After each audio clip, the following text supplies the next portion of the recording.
What's up, guys?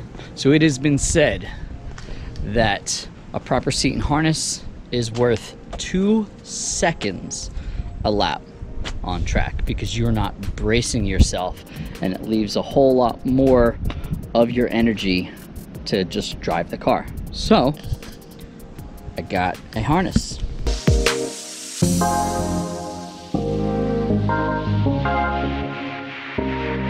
So we're gonna go ahead and install this in the car today. I went with the silver because it's the 10 series and it already has silver belts. So from what I hear, the upper mount goes to the top anchor for this guy. So these panels will have to come out. That's a pain in the ass, I hear. And then they loop through here. And then one goes to this bolt here and the other goes to this bolt here. So it should be pretty straightforward. I think I should be able to get this done in about an hour or so. Famous last words. Let's get started. I'm gonna start by removing the seat. Number one, to gain access to these bolts, but also to make a little bit more room. The seat bolts, I don't know who came up with this over at Toyota, Subaru, whatever, are Torx, but the opposite. So it's an E10.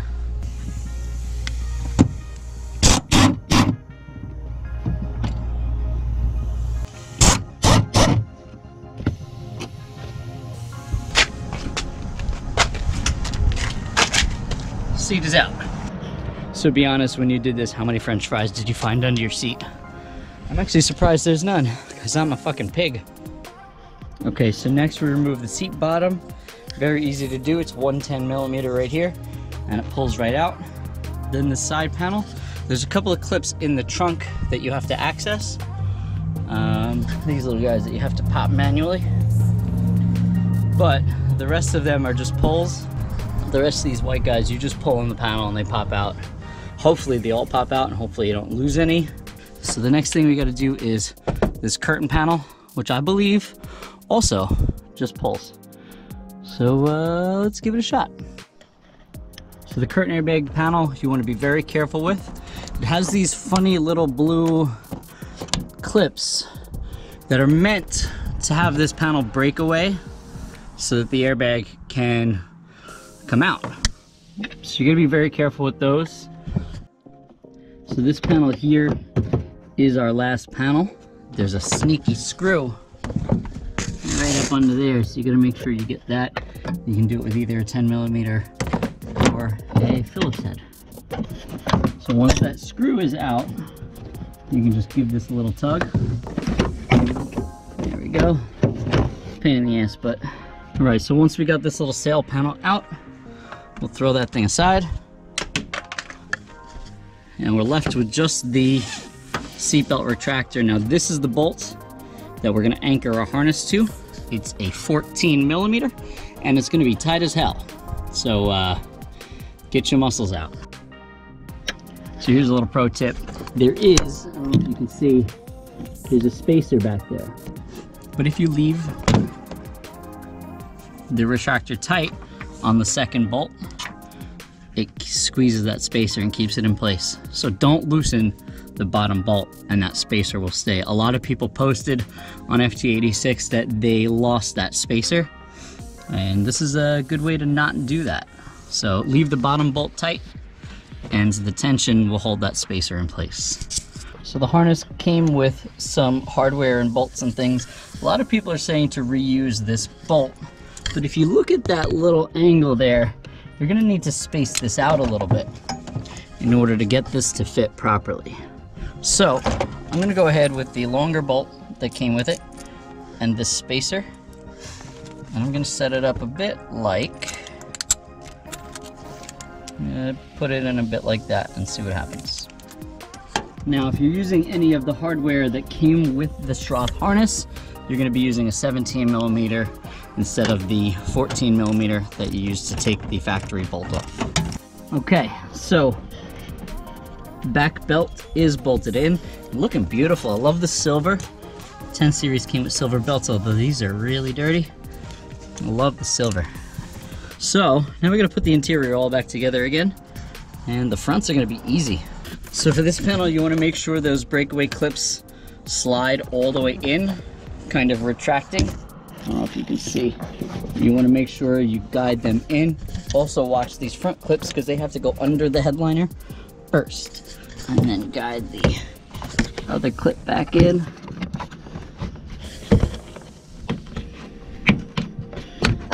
There we go. And then panel will just snap into place. So this one is pretty straightforward. It just kind of snaps in place. So you're gonna want the back seat down for this. You're gonna slide it underneath the belts. And you definitely want the back seat back down for this.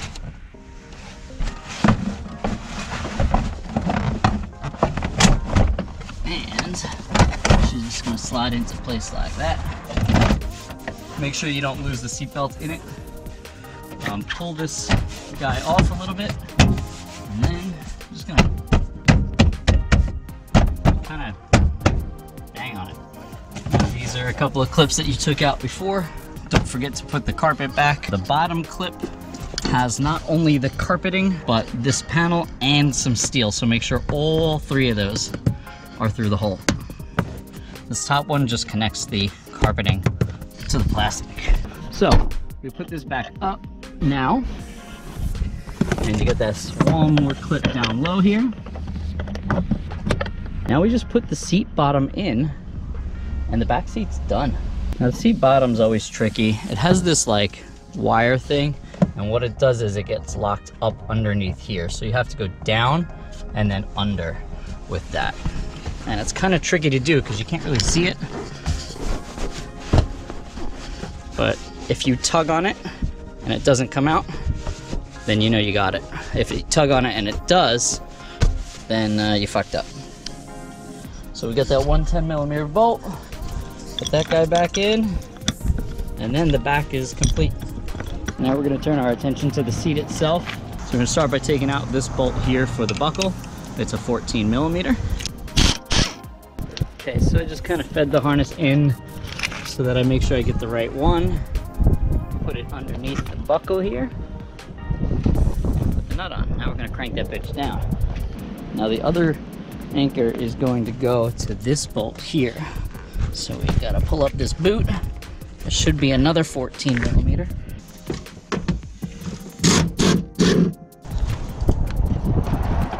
I have the seat now sort of in with the harness right here. And so we want to go like this. We're gonna put it under the seat belt and then put the washer, then put the spacer on it. Cool.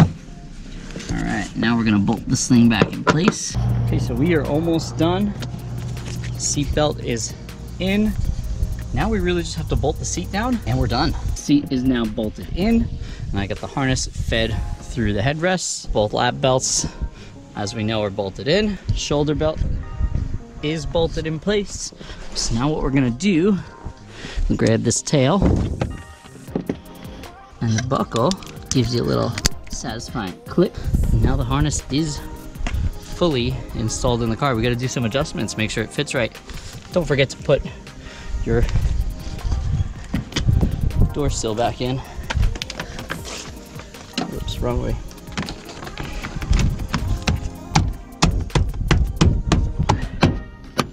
Now we do some adjustments and we are done.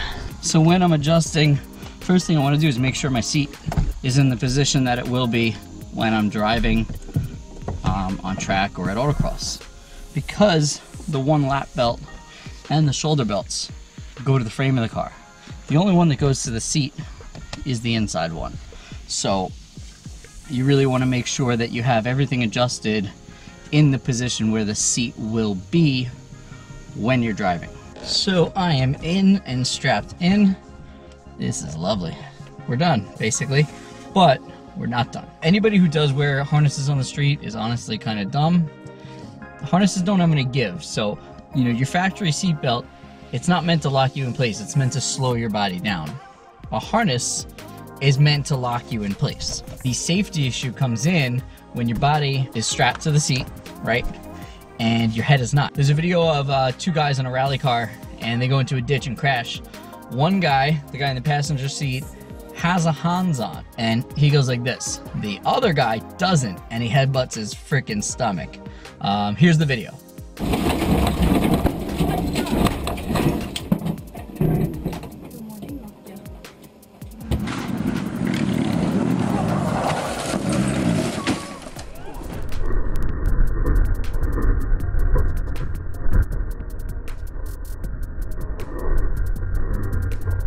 Yeah, that's what happens when your body is strapped into a seat, but your head isn't. You can get some pretty bad whiplash. That's actually what killed Dale Earnhardt. Because of that Dale Earnhardt accident, they came up with this invention. It's called the Hans. Hans stands for head and neck support.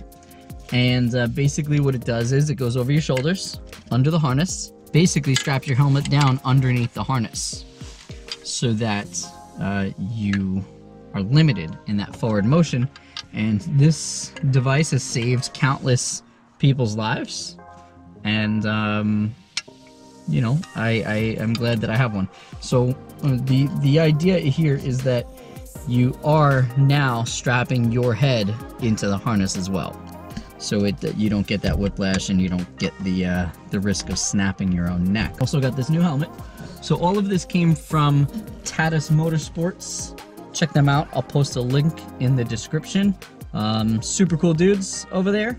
And I got this stuff in I ordered it 10 p.m. on Sunday and it came by 2 p.m. on Wednesday.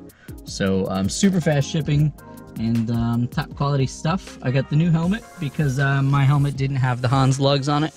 So I got a new helmet. They get the Hans. And I got the harness, all from Tatis Motorsports. Safety items are meant to be used together. The harness alone can snap your neck. Helmet alone can snap your neck. Helmet and harness can really snap your neck. So the Hans kind of ties that all together. Most times when you have a harness, you want it to go to a roll cage. This is a DOT harness, so it's meant to be run with the factory seat with no roll cage. It is built with this in mind. So this is kind of the bare minimum in terms of safety. And like I said, you don't want to be caught wearing a harness without one of these guys because you will snap your neck. We're done. That install took about an hour or so. That's including filming and stuff. So it's not a very bad install. You need a flat head, a Phillips head, a 10 millimeter, a 14 millimeter, a 17 millimeter, and the hardest one for most people is going to be the socket to take off the seat. That's an E10. It's a reverse Torx E10 socket, so you'll need that as well. So that's it. Give me a follow on Instagram. I'm almost at 1,000. I need 8 more people to just bless me with a follow so I hit 1,000. And make sure you just subscribe, because I got 1,000 followers on Instagram, but only 140 subscribers on here. So let's go, people. Hit me with the subscribe. Come on, let's do this. I got a lot of stuff coming for you this year. So we'll see you guys Sunday. We're going racing.